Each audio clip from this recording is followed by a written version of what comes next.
Welcome to the most listened to golf in the world, the Fairways of Life show, on air, online, and around the world, with the most candid interviews, unforgettable stories, taking you beyond the ropes. Here's your host, New York Times best-selling author, Matt Adams. What's going on, folks? Welcome into the Fairways of Life show. Pleasure to have your company on this Wednesday. Thanks to everybody for the comments coming in for having Bill Rogers as a guest yesterday. It's amazing, and it's really cool the way it's connecting with people. As you guys know, we love the chance to speak with these champions and, get a measure of their life and find out what's on their minds. And, here you had a major champion. In some way, Bill's almost like an enigma, right? Where you had this major champion who just chose to walk away from it. It wasn't what was good for him, and more power to him that he made that decision. He explained to us why, and the responses have been really, really strong to all of that. We've been working for a long time to fit Bill in, and I realized that the first show after a major timing-wise might have seemed odd to people that we would devote it to one player, but this was one player with a remarkable story, a major champion in his own right. So that's why we did it. So, today we're kind of rubbing our eyes and reflecting on everything that's taken place over the course of the last week plus, because it has been stout. The experience at St. Andrews, I think this was my fifth major that I've covered at the Old Course. This was video that Donna took. One night we ran up to the hotel that sits alongside the 18th called Russex, and we had dinner up there, and she just took that video. She just panned it from left to right, because you could see the sun setting to the left, and then of course the R&A building on up and prominently right there. It was so cool, and you could see all the grandstands. That's a photo that she took of Charlie Hull. These are Donna's photos that you're looking at here, Dom, and this was unbelievable. You could see the power in that coil. That was myself on the left and Flick Johnson on the right, and we were covering Lilia Vu and Nelly Corda at the exact moment that photo was taken. That's us there on course calling shots. It was just absolutely amazing. But when it was all said and done, we saw a legend once again emerge atop the leaderboard in Lydia Ko. I've said this many times on this forum and others, that what's impressing me so much about Lydia is how dignified she is. She, to me, represents all that is the best of professional golf. I mean, here she is, fresh off winning the gold medal at the Paris Olympics, and she ends up forging her way to the top of this leaderboard. And although these photos, that one gives you a little glimpse of it. Although these photos seem to suggest, it looks like it's sunny, it could be a sideways rain, which we saw plenty of, believe me. The conditions at the Old Course this past week, being out there for every minute of it, because I'm out in every single session. So I'm on course about 12 hours, 13 hours on Thursday, Friday, Saturday, and Sunday. It's more like 6 to 7 per day. What was the worst day of the wind, Matt? What was the worst day? It's so hard for me to say that, because it was horrific every day. And I mean horrific from the standpoint of saying that the winds were consistently 20 to 25 miles per hour, right?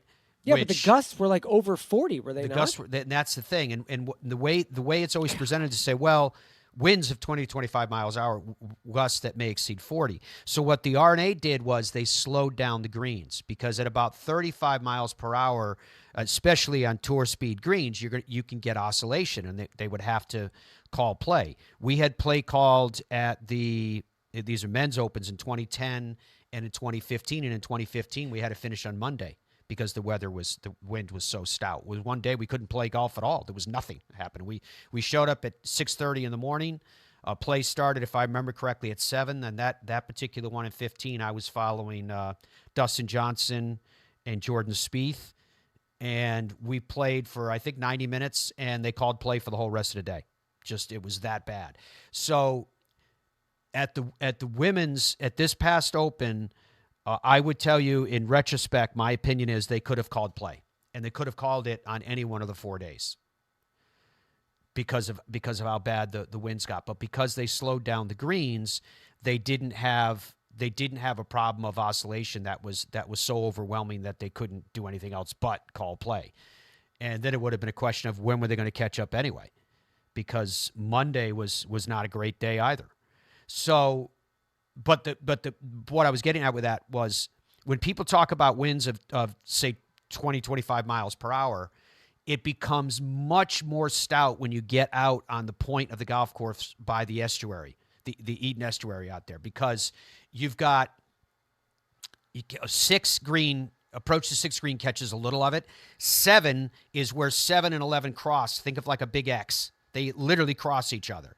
And when they cross each other, you are right out at the estuary. You are way out there, and the winds are absolutely ripping. So I found generally that when we got out there, that the winds were way more stout and harder than they were anywhere else. So it comes down to, at that point, where are the winds being measured, right?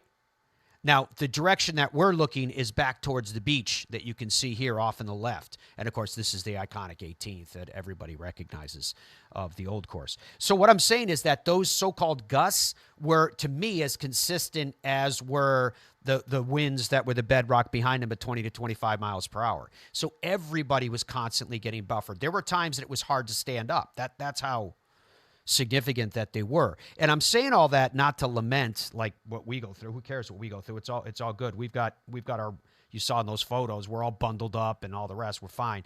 The wind chill at times was definitely in the low 40s, sometimes in the high 30s, just because it was cold. And everyone was laughing about it. They all like, yeah, Scottish summertime. It's just how it went. It was just the particular week that we got. But there's a magic at St. Andrews. It's such an incredibly special place. And Lydia played with such poise. Lydia played with such patience. I did have her for one of the rounds that I was out with, because I don't even know how many players I called all in total. And when I was with her, it was just, she was grinding away. There was nothing spectacular. See, the thing about that week that changed everything was that big events are generally defined by moments of glory, right? The birdie that you made here, the score that you had on Thursday or Friday or Saturday that set up this triumphant run.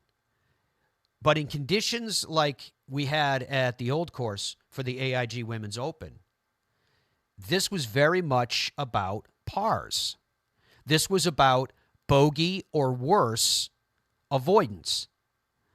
And so the players who had the best control over their golf ball had best control over their game, and I saw so many brilliant golf shots. Like the 9th hole, for example, that's the par 4 that plays just over 300 yards. I watched more players drive that green. You know, it speaks to the athleticism of these women. It's incredible. Just incredible.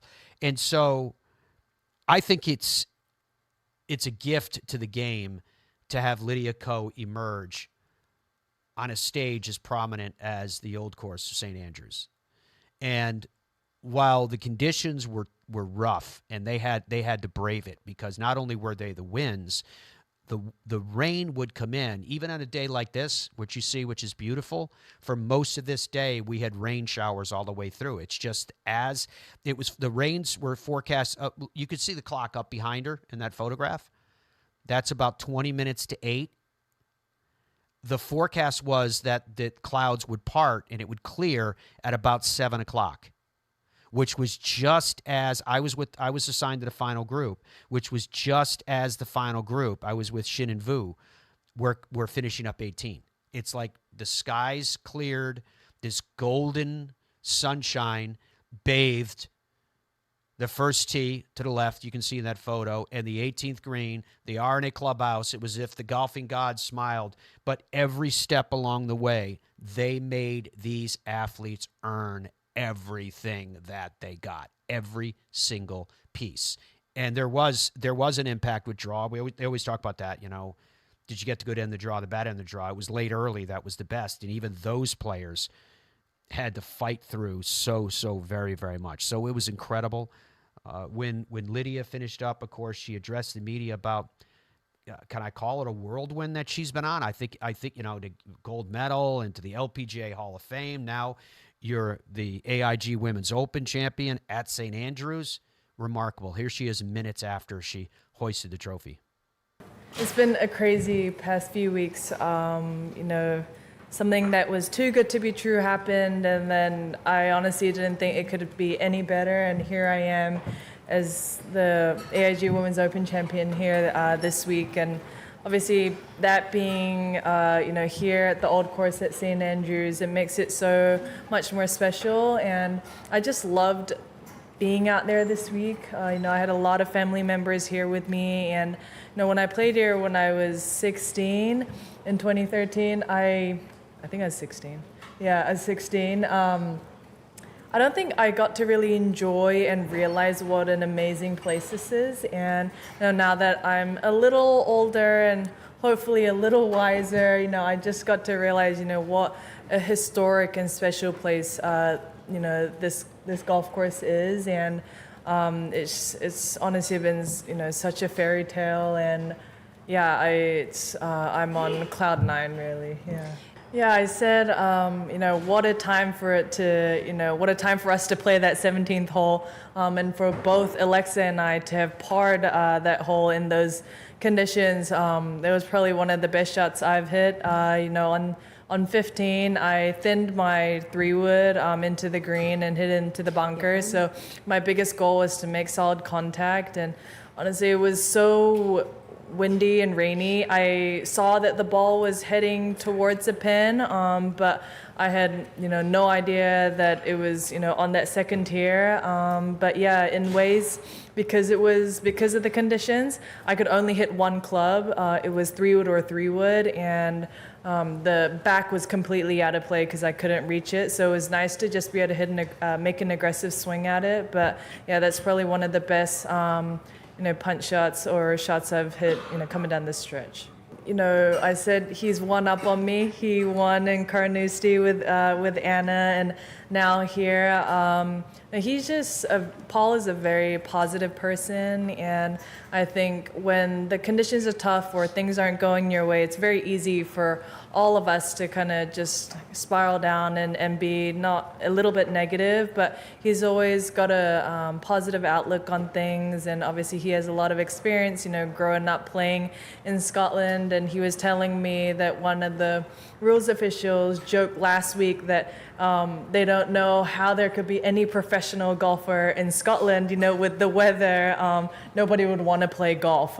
So it's been great to have somebody like a veteran like him to help me, and for us to have, I think, 3 wins together. It's been great, and I know that when we first started, I wasn't playing my best, and I think the first event we worked together, I shot an 81 on the 3rd round, and if I was in his shoes, I would have had not as much of a belief in my player, because it's not really a common score that I think all of us shoot on a day-to-day.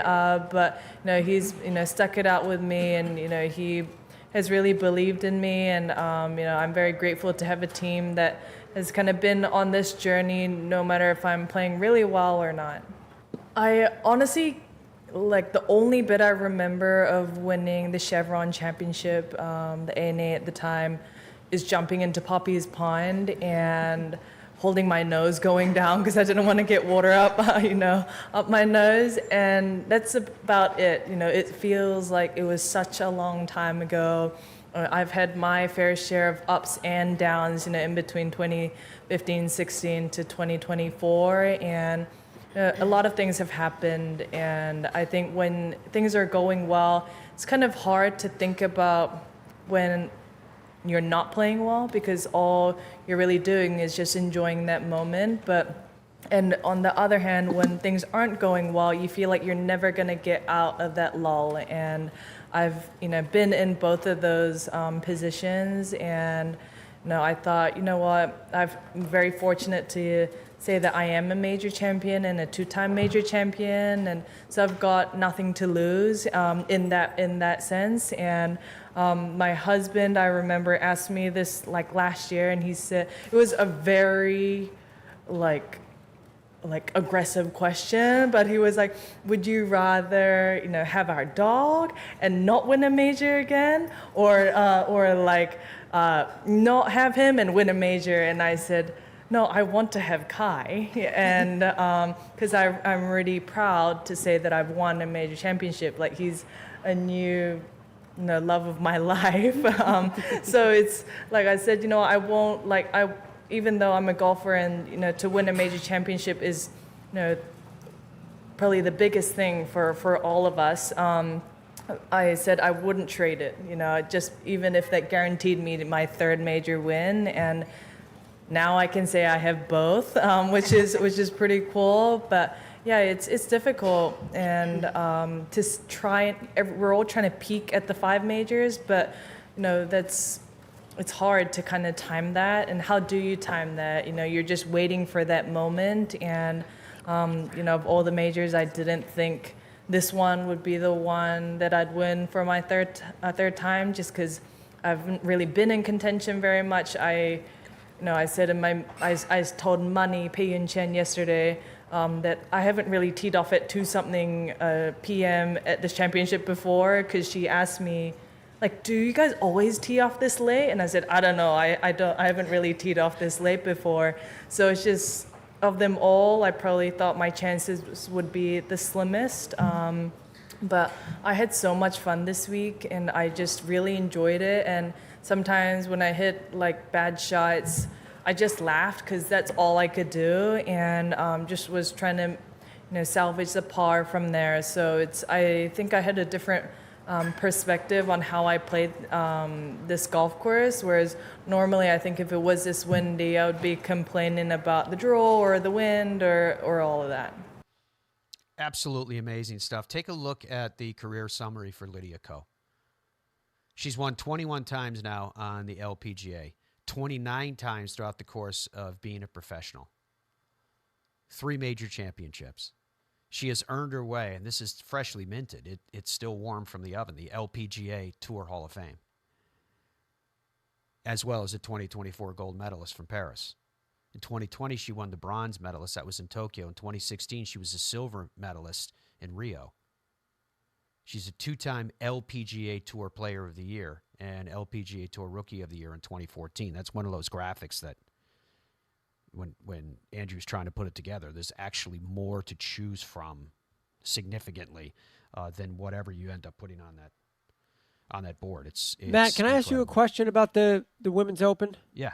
Before we move on, because I know we want to touch on Keegan winning the BMW, and there's plenty of other things to get to, but I'm just curious, before we move on, being on the grounds, experiencing that wind, I'm sure that there were some backups on the tees that, players are backing off. You can see on television possible oscillation. It's hard to stay stable just over putts. Oh, there was oscillation. I'm curious if it just wasn't enough to stop play, but yeah. So did it give you a better, respect for the women out there to see them navigating those conditions? I mean, you saw some of the ladies breaking par in what looked like, at least for me on television, like literally impossible conditions. And the mental fortitude, which Lydia touched on a little bit there, to be able to power through and play that level of golf under those conditions and that stress in a major championship. I mean, I'm just curious how impressed you were with some of what you saw out there. I mean, it had to have been impressive in person. Yeah, I was incredibly impressed with what I saw for a couple different reasons. To answer your initial question, though, It didn't change my perception of these athletes. It validated my perception in terms of how good they are. And they are so much better than the vast majority of people give them credit for, first of all, full stop. The ball striking, like one day, and this is where I get lost. Like when I'm at these events, I send Dom my assignment schedule every single day, because otherwise he'll end up asking me, it was like, you had Nelly Korda multiple days? I'll be like, yes. Did you have Lydia Ko? I'll be like, yes. And he'll actually know by the assignment schedule. It's because you're calling so many hundreds and hundreds of shots and seeing so many players over the course of it. Again, right? I'm just giving you my perspective on it. So that's why I send that. So I was out one day with Ronan Yin, and at the time she was 6 under. And again, Dom, I'll give you another thing to give you a relativity on this. When you were with me recently in Ireland and we had some windy days, right? Remember? Oh, I remember. I'll never forget. None of those days were half as hard as what these women played through. That's insane. Right? So it was twice as hard in my estimation, based on what we faced to what they faced. And so I'm out with Ronan Yin this one day. Again, I don't remember what round it was. I don't remember what day, but I remember she was 6 under. I might have proof of that. Keep talking. And so, no, you won't, because it wasn't on my assignment schedule, Dom. I was moved to her because she was playing so well. So you'd have to tell me who I started with. Was she playing with Smiling Cinderella and Lynn Grant? Yes. Friday afternoon. I have a schedule. Okay, there you go. Friday afternoon. So what impressed me the most was the way that there's so many things about the old course that make it so ingenious. And one of the things that make it so special is the way that it's been laid out, that it doesn't really play downwind or into the wind. It plays in constant crosswinds, right? There are exceptions to what I just told you, but they're very, very few. So it plays in these constant crosswinds. And so Ronan was facing shots that were playing, it was mostly, I'm thinking now when we're going out, so you're on the front 9. And remember, players were teeing off 10 and 1 on Thursday and Friday. So going out on that opening 9 wasn't necessarily your first 9. For a lot of people, going away from the clubhouse could have been their back 9 on one of the 2 days. So, and I believe that's what it was in this case with her.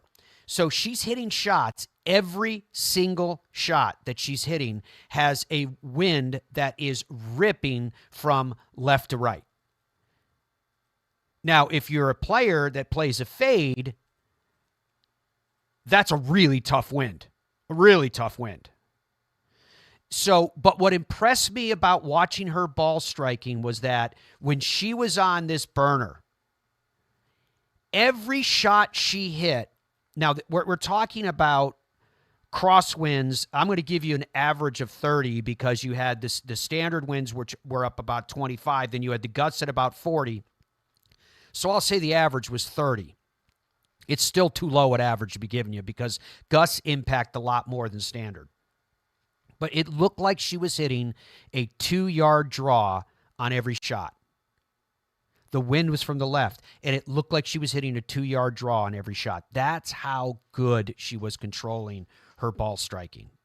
It was so, so remarkable. And then when you come into the green complexes at the old course, you have to be so exacting as to where you play your ball and how to get it close to the hole for a birdie opportunity. Although you heard me saying earlier that pars, to me, were a very, very noble score because a bogey avoidance was so critical. So, yeah, Dom, I was so impressed. I followed Nelly a lot. I was assigned to Nelly a lot, and her ball striking was at times sublime. It was incredible. Even going back to Lydia, for example, Lydia was striking the ball so well that when I was with her, and I heard it from other broadcasters when they were with her, it was her putting that was actually holding her back. And the funny thing is that when you hear me say that, it's kind of like, oh, so she wasn't putting well? No. She was putting really well. She just couldn't get him to drop because there were all these variables that were playing in. So she was hitting her spots, to my eye. It's just her spots were not, somebody could say, oh, well, then she misread it. It wasn't breaking the way that she thought, or the wind was holding up, because you had to play the wind on every single putt. Let that sink in for a second. And so I actually think, based upon ball striking, that Lydia could have won by 5 or more strokes. It just, she couldn't get these. There were times I could tell that she was really frustrated that the putter wasn't cooperating, so it seemed, because she was hitting really good putts. That's when they get really upset. When they just hit bad putts, they know they missed it. They know they misread it. They know they mishit it. You see the immediate walk and all the rest. But when you hit it exactly the way you wanted to, on the exact start line you wanted to the exact high point that you wanted to, or to the exact, putt as if the hole was here, to that type putting style, and it doesn't drop, and it consistently happens time and time again, you start to say, what am I doing wrong here? When are the golf gods going to turn? And they did turn for her, and ultimately they started to drop. So, Dom, what were you telling me with the other photos you wanted to see too, of when we were over there? We got a ton of stuff coming in from Donna. She sent us a bunch of photos, and I know that you guys were in St. Andrews, and well, you didn't have a ton of time outside the golf. I know you did have time. We didn't have any. This was for that to illustrate what you're saying. We shot this at dinner. This was outside of Russack's. That was where she took that video. I think you opened the show with this video. That's what she shot when we were standing there. So I took my phone and did the selfie that you guys put up, but that was her shooting this, which was incredible. And what I love is when you look at those mounds out there on the fairways. I mean, those are old dunes that just over time got muted by the centuries and by the acts of man, right? It's funny when you see the video, like you can't, like, oh, what a beautiful day. But if you look at the flags on top of the stands, they're like whipping sideways. Oh yeah. It was really, it's like, oh, what a nice, beautiful, beautiful, calm day at St. Andrews. Yeah. It's like, yeah. No, it wasn't that. That's for sure. It wasn't the type weather that you and I had on our first week at St. Andrews in advance of the 150th Open in 22. Remember, Dom, where our weather was just beautiful the whole time that we were there. It was stunning. So, Andrew, anyway, I know we'll just fire through some pictures so you can share some of this. I don't know what pictures you have. Matt. Oh, this is Hammock Mac Hamish. This was the town's favorite kitty, who they dedicated a statue to him because everyone loved him by the time he passed away. He just owned the town. Went any place he wanted to. This was in Edinburgh, where we went to a little place. It was actually the best Guinness that I had of the entire trip. Remember, I was in Ireland on the front end, and this Guinness was so good. Here I am waxing about Guinness, and Donna liked the little alcove she was sitting in. And Edinburgh, as you can imagine, with the history of the capital, they've got so many different churches and cathedrals, and many of these started out as Catholic, and they're no longer after the Scottish Reformation, but they are these Gothic cathedrals. This was the inside of that one that you were just looking at, which was so stunning.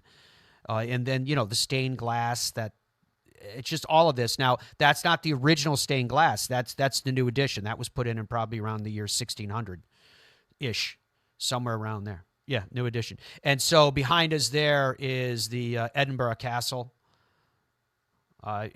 It's just incredible. And that sits way up. Oh, this is just outside of the city gates. This was a place called the Witchery, and they named it after the fact that they used to burn witches at the stake nearby. Hundreds of witches were burned at the stake, so it wasn't a good place to be a witch.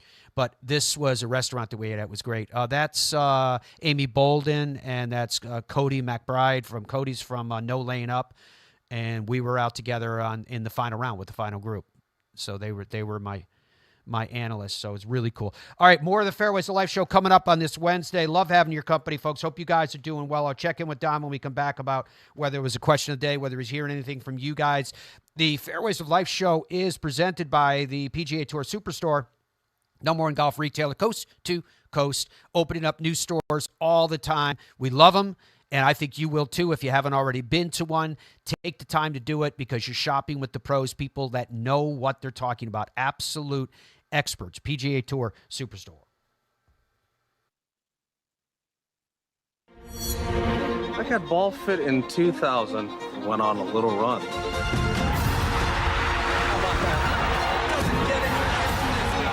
Then Bridgestone fit me again, and I went on another run.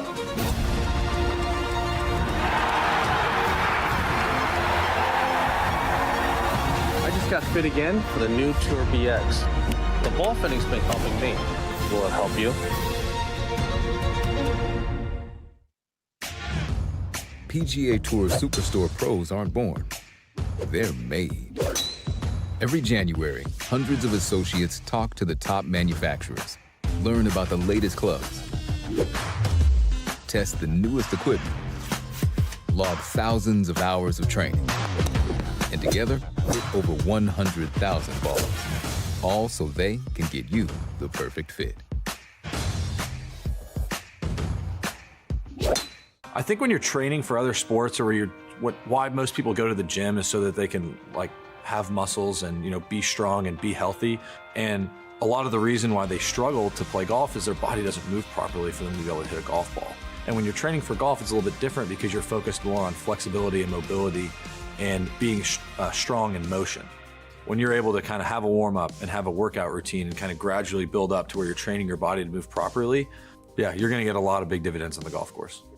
Our journey began with a simple yet powerful vision to provide the world with the highest quality Virginia-type peanuts. The Hubbard Peanut Company, where quality and tradition meet to create an unforgettable experience. Visit hubspeanuts.com to explore our full range of products and place your order today. Super easy to hit. Introducing the new BXG Black Ops irons, our first game improvement iron. It's a larger face heel to toe. It launches the ball high in the air and really far. Much higher levels of forgiveness. You set that club down, it creates a lot of confidence. It's supported by this X-Core polymer material. And that's where you get improved ball speed. If you're looking for a distance, forgiveness, and feel, Black Ops iron is going to be for you. BXG, nobody makes golf clubs the way we do, period. Stride by Zero Friction, the first of its kind personal caddy. Walk in comfort and style with Stride's remote and follow me technology. The Stride handles almost any terrain, and its 54-hole range will last all day. The lightweight design and removable front wheels makes it simple to handle. Plus, it easily fits golf carts. Pick up your Stride today at a local PGA Tour Superstore near you or at zerofriction.com/Stride. Stride, your personal caddy.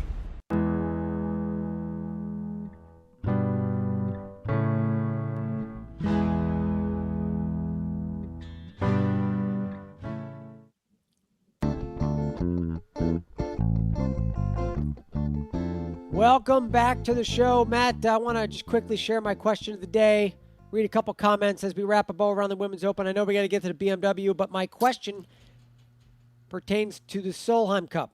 Both the European Solheim Cup team and the U.S. Solheim Cup team are complete. We have the teams. And my question is, did Stacey Lewis make the correct picks, the correct captain's picks for the U.S. Solheim Cup team? Andrew is putting the graphic up so you can see who is on the team and who, in fact, those three captain's picks were. And I said yes or no. And 73%, Matt, are saying no, not the right picks. Some mistakes have been made. We can get to that in a little bit here, Matt, because I want to get to what Keegan did at the BMW. But we had a lot of stuff coming in early on. We were talking about Lydia Ko. So happy Lydia Ko won. Only 6 bogeys. Derek says no doubles. That's incredible golf in those conditions. Conditions you were talking about earlier and how incredible it was. And we had some folks also commenting about Nelly Korda making a couple bad swings on the last day that really cost her the tournament, really. But with those conditions, as you described, I mean, it just a little bit. Anybody that's played in a lot of wind, I mean, just like you were talking about that left to right wing. I mean, if you have just this much more spin than you want, it's gone. It's off the planet. So it doesn't take a lot in those conditions. Yeah, but remember when you're playing the other side of the golf course, it comes from the other side. That's the beauty and the magic of the old course. Hey, what happened with Rory and breaking his driver? Obviously, I don't know anything about what took place other than what I saw on X, coming back on the plane. But he breaks his driver. Did he want to put that? Did he want to? Because if he broke it accidentally, he can replace it. But if he broke it, he didn't. He didn't break it accidentally. Wasn't that a question though? So am I wrong in my interpretation? Well, no. If you really want to, I don't want to spend too much time on it because I feel like it's a waste of time. I want to spend more time spotlighting what Keegan Bradley did, which is incredible, having the weight of being a Ryder Cup captain on your shoulder and then turning like fire jets on and doing what he did. But to your specific question, I would lean towards Matt Fitzpatrick because Matt Fitzpatrick actually cracked the face of his driver during play. And he while he was playing with Scotty Scheffler, in fact. And they brought officials in. It was like a 10-minute delay. And the officials basically said, listen, it's not cracked enough, according to the rules, like you're referencing the rules, where you can replace this. So they didn't let him replace his driver, even though it was cracked during competition by accident. It was cracked. The officials, the tournament officials said, this is cracked. And everybody, all the rules officials said, it's not cracked enough to be considered broken under the rules to be replaced. Really? So he had to play the rest an of the round. equipment guy, I'm not even sure what that means. And he was not happy. That sounds to me like it's people that don't really understand how equipment technology works. Well, no, the way the rule, again, I wouldn't have to get too much in the weeds, but the way the rule is written, this was all during coverage.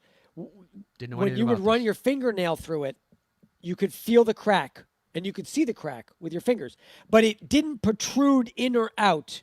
It hadn't really opened up. I understand. You don't have to go through the technical side of the crack. considered. What you're explaining is exactly what I thought. The crack would have been inside of one of the grooves, right?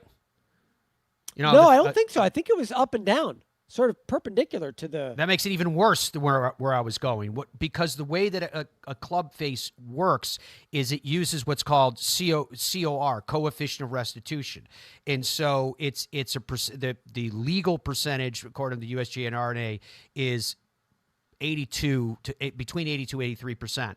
Outbound energy based upon the inbound energy, retention of the inbound energy to outbound force, and the way those faces work is they work by moving. And if it's crack, you're going to have a direct impact on that ability to do that. It's going to impact it if it's a vertical crack, even worse or if it's a horizontal crack, even worse if it's a vertical crack. And because you're not going to get the same energy transfer, you're not going to get the same dynamic it snapped movement left. He hit one drive with it, and it snapped left. And he was throwing his hands up. He was super pissed. Everybody was like, this is ridiculous. It sounded and to then me he like had to whoever continue. made that decision didn't really know. Well, and then the other, just to, works. before you go into it totally, but Rory threw his 3-wood in the water, and then he leaned on his driver out of anger and snapped his driver as well. You know, the video I saw on, again, I it only was saw a rough it on X. weekend. But I thought, correct me if I'm wrong, didn't he try to argue to replace that driver? Because that's the way it was. Probably again, did. I'm reading people's reaction to it on X, and it He could probably have been wrong. did because when he leaned down to he was leaning down to like pick up his tee, but anybody that watched it could see he was frustrated. So he sort of pushed on his driver. You could see his tricep activating, and he snapped it. Again, I'm not questioning. So- I'm not questioning that, Dom. Just for clarity, it looked to me in the video that I saw that he snapped it on his own accord and deliberately. So I'm not. If they said no, you can't replace it because you broke it deliberately, I don't have any issue with that. Well, my question is, did he ask if he can replace it? Did he try to replace it? I think he did, but it's tough for me because I've got kids and on the weekends a lot of times the golf that I watch on mute. So half the time I'm making judgments. I'm just like, oh, I think I know what's going on here, but I'm not listening to it. Anyway, Andrew, put a picture up of Keegan and the leaderboard. Matt, I'll tell you what. The only Dom comment knows, I have 'cause for I have you a is doctor's appointment I'm running to this morning, folks. That's why we. No, came I know, on but early, so I'm Dom's just saying. I desperate have for to me say get this. something. I think that the weight of the Ryder Cup. If you look at Zach Johnson, if you look at you name the person, you almost see them. It's like as soon as they become captain, it feels like they put on a 50-pound backpack. Sure. And for some reason, Matt, it seems from the second he was named captain, it feels like the opposite for Keegan. It has lit a fire under him, and his energy level is through the roof, and he's playing incredible golf. What he did at the BMW was pretty special. Well, in fairness, he was playing great golf even before he was named Ryder Cup captain. Remember, he was denied entry onto the last United States Ryder Cup team, even though he had won twice in the in the prior season. So full credit to Keegan Bradley. So what we'll do here is I want you guys to hear from Keegan talking about what the pressure was like coming down the stretch, what he was able to do, how he was the last man in, and now all of a sudden he's going to get up to, top 5 in FedEx Cup points this week at the Tour Championship and more. So we'll hear from Keegan.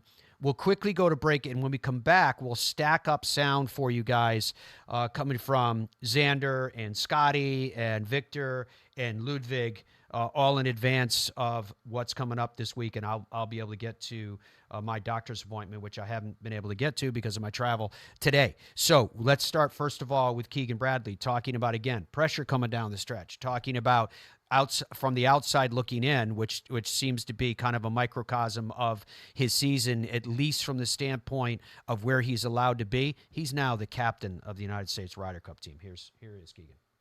Winning on the PGA Tour is so difficult, and slept on the lead the last couple days. I did that at Hartford. I hadn't won that way since Hartford or Zozo, so it was it's a lot, man. It's a lot, especially knowing a couple bogeys here or there. I'm not even playing Atlanta, right. So but I'm really proud of the way I hung in there today. It was really tough, and I really played great. Honestly, no, I'm in a bit of a state of shock because there was a time a week ago about this time that I didn't think I was going to be coming here. So I had to have a lot of magical things happen for me to just play in this tournament. And when I got here, I was so grateful just to be here. And I played with a real sense of calm all week, which is not the norm for me. So I really, really proud of the way that I played. It's so hard I can't even wrap my head around it. I really was in my hotel room in Memphis. I had a flight booked home to Jupiter, bags packed, and just in a state of shock that I wasn't going to be able to play in my favorite tournaments that I've played in every year of my PGA Tour career. And then fast forward to this moment of now I gotta totally refocus here and try to win the FedEx Cup, and then talk to the vice captains. I don't know where that's going to go. But I'm happy to play whatever role they want me to play. I think, being the Ryder Cup captain has put me into this category of sort of player when we haven't really had a Ryder Cup captain that's been playing full time on the tour. And one of my main goals was to make that President's Cup team. So we'll see. I hope I didn't throw a huge wrench in everybody's plans, but I'm proud to be in consideration. That 5-iron was as pure of a golf shot as I've ever hit. I had 222 to the hole, adjusted with the 10%, and I hit my 5-iron about 212 yards. It was a little downwind, but on the previous hole I hit 7-iron from 195 adjusted, and it just went forever. I think I was a little jacked up. And so we just decided to rip that 5-iron, and I hit it. I was aiming at the tongue of the bunker, and I hit it right there. And, it's one of those moments when you realize, you can hit these shots in contention when it matters most. And, to be able to pull that shot off, for me, that was the shot of the tournament and a shot that I'll remember forever. Well, to be honest with you, in the Pro-Am on the third hole, I hit this 6-iron. It was blowing harder than it blew all week, and I just absolutely flushed it. And it came out right in my window, and it just flew exactly the way I wanted it to. And it was just like, I hit that shot, and it's like, geez, that felt really good. And I'm to be honest with you, from that point on, I didn't really mishit a shot for 4 days, which doesn't happen a lot. I didn't putt that great this week, and I just struck the ball perfectly. I won Hartford last year. I missed the Cup by 5 shots at the U.S. Open. I really was grateful to be here. I haven't had that feeling since I was a rookie, really, being so grateful to play in the Memorial or Bay Hill, tournaments I grew up watching. I came to the course here just skipping around. I just was so happy to be here, and it just helped me all week. Yeah, I was devastated. I finished my round on Sunday. I'm walking the range. I'm looking at people that are warming up that are going to determine my future, really. And I packed up all my stuff. I got to the hotel. I booked a flight home. I didn't think I was going to make it. And I had the coverage on, I had my iPad on the featured holes, and I had my phone watching it. 2 separate times I had to unplug my phone because it got too hot from me refreshing every second.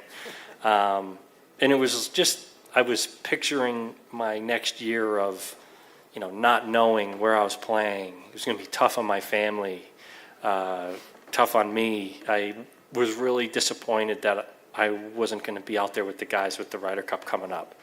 Picturing now I'm not going to be playing. I'm going to have to travel to these tournaments, and I want to be in the final groups with these guys. I want to be, watch them make the cut on Friday. I want to see how they interact with their other players in the locker room, on flights to and from tournaments. Like, everything counts. So I was seeing that slipping away, really. And there was a point I was looking at the leaderboard late in the day, and I was like, enough, I'm going to make it. And it was just surreal. And I rushed to the airport and came here. In Ireland, golf is more than just a game. Come and experience our world-famous links courses and our world-famous parkland courses, all set alongside world-famous scenery. And visit our world-famous historic sites. And while you're here, enjoy our world-famous hospitality. Fill your heart with Ireland at ireland.com/golf. Ben Hogan Golf Equipment is back. Established in 1953, we serve golfers who demand excellence of their equipment. Designed by the game's best engineers, forged in the world's best foundries, and built to order in the USA. Don't settle for off-the-rack disappointment. Elevate your game with custom clubs at direct-to-consumer pricing. Exclusively at benhogangolf.com. That's benhogangolf.com. The best feeling iron I've ever hit. Introducing the new Gen 7 irons, the greatest leap forward in irons technology, in performance, in PXG history. Our new quantum core material explodes off the face. Are you kidding me? The Gen 7 irons deliver groundbreaking new levels of forgiveness, speed, distance, and feel. That's what I'm talking about right there. Look at that trajectory. Just phenomenal. Gen 7. It doesn't get any better. PXG, nobody makes golf clubs the way we do, period. Baseball? Nah. Football? Done it. I think I'm going to go after PGA Tour. Playing on the PGA Tour is not easy. But you know what is easy? Hitting the 524 series from Tour Edge. Hitting linebackers and home runs used to be easy. Out here, you're going to need all the easy you can get. Introducing the 524 series from Tour Edge. The easiest clubs you'll ever hit. Even the best players in the world can use a little easy. I like the sound of that. Look out, PGA Tour. Pound for pound, nothing comes close. What would your ultimate golf experience be like? Just you and a friend? Or would you round up some buddies for a foursome? Just one day? Or an entire week? There's a good chance your ultimate golf experience could be Michigan's magnificent 10. 10 incredible courses set among 3 remarkable resorts. See for yourself. Book your ultimate golf experience today. Our journey began with a simple yet powerful vision to provide the world with the highest quality Virginia-type peanuts. The Hubbard Peanut Company, where quality and tradition meet to create an unforgettable experience. Visit hubspeanuts.com to explore our full range of products and place your order today. PGA Tour Superstore pros aren't born. They're made. Every January, hundreds of associates talk to the top manufacturers, learn about the latest clubs, test the newest equipment, log thousands of hours of training, and together hit over 100,000 balls, all so they can get you the perfect fit.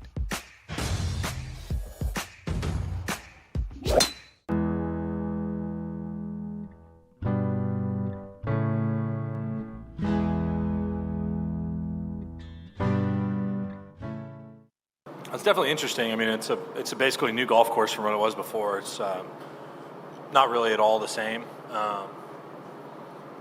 The greens, since they're new, are extremely firm, which I think makes it more challenging. It'll be tough to access some of the hole locations, and I think that we'll have a bit to learn in terms of golf course setup. But overall, we'll see how it plays. It's so new right now that it's really hard to tell exactly how. All I know is it's a way different. Hopefully, just make a few more birdies. More birdies and bogeys typically helps. Low scores.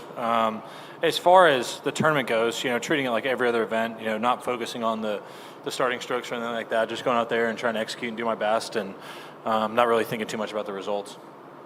Really, the thing that was most different is the firmness of the greens. Just typically, most of the greens out here slope back to front, and you were all into the grain, and so you weren't really playing for a lot of balance on many of these holes unless you're hitting a really, really long club in.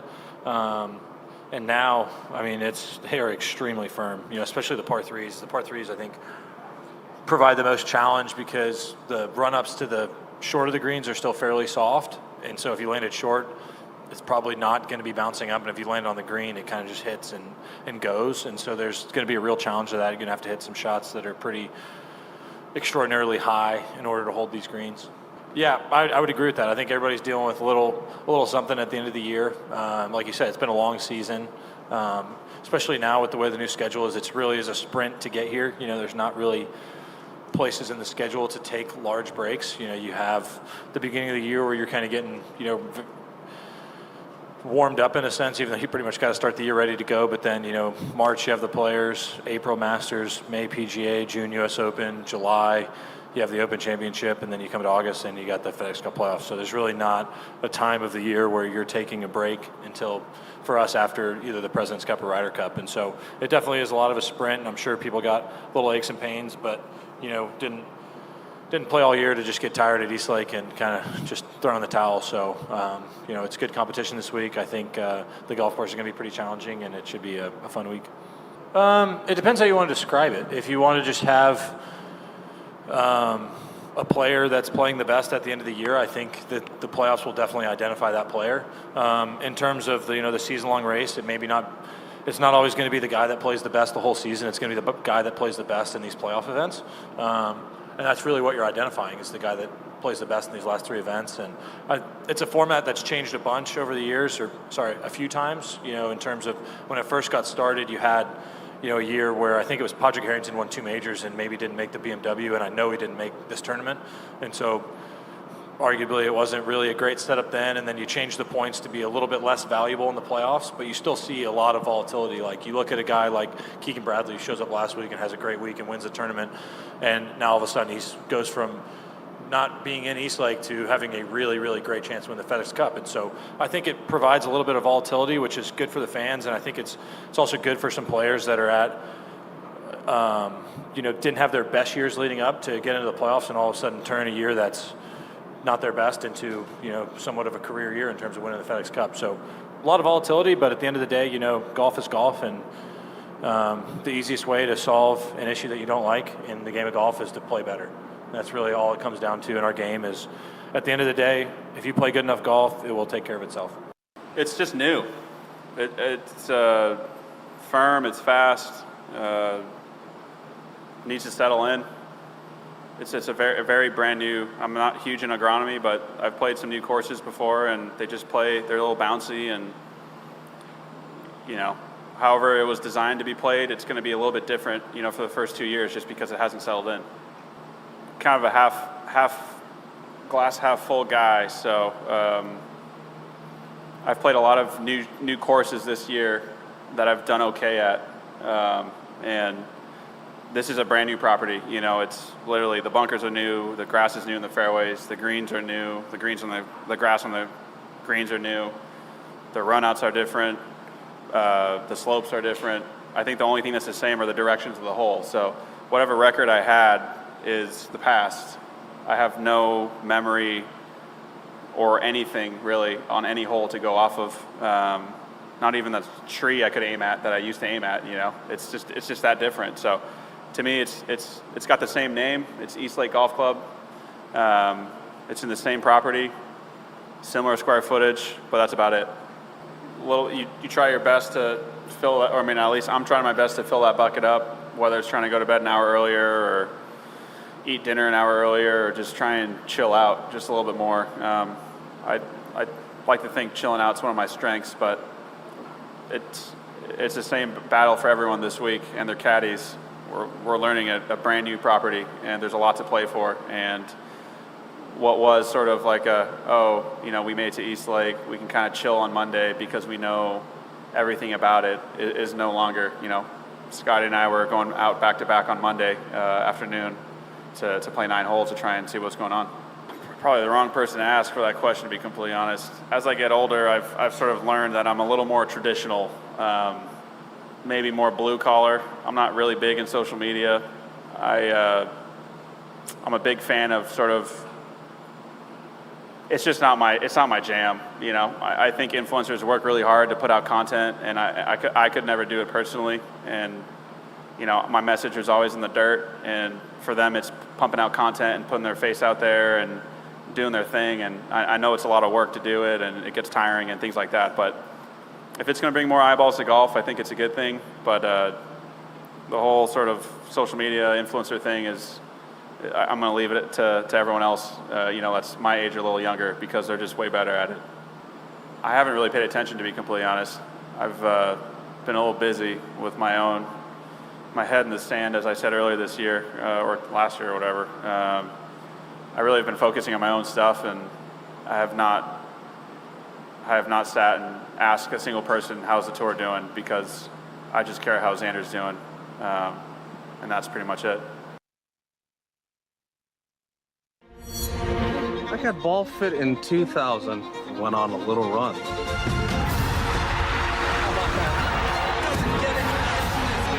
Then Bridgestone fit me again, and I went on another run.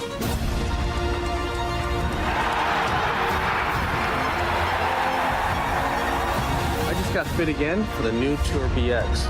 The ball fitting's been helping me. Will it help you? What would your ultimate golf experience be like? Just you and a friend? Or would you round up some buddies for a foursome? Just one day?